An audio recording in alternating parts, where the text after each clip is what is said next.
How to fix Cash App Pay Overtime not showing up. In this tutorial, I will show you how to fix Cash App Pay Overtime not showing up. The first step is to open or launch the Cash App mobile application, just like you can see here. You will land on the app's homepage, just as you can see here.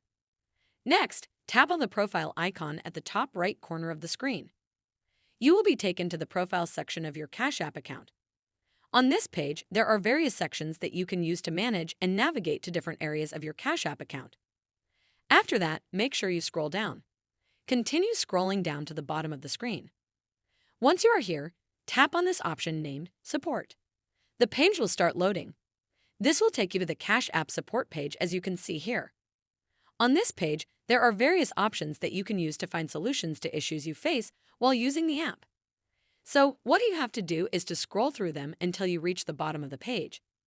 Make sure you are following the tutorial step by step to avoid making any mistakes.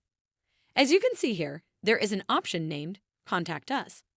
Under the option, there is another one named Chat. So, make sure you tap on it just like I have done.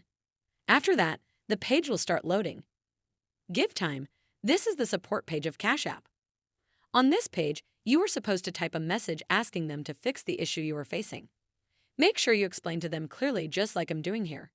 You can also type or copy what I have typed here. Hi, I would like to use the Pay Overtime feature for my Cash App account, but it is missing on my app. Kindly fix this issue for me. Thanks. After that, send them a message and give them time. They'll respond to you with a solution. I hope this tutorial has helped you find a solution to the issue you are facing. Make sure you like the video and subscribe to our channel. Thanks. That is how to fix Cash App Pay Overtime not showing up.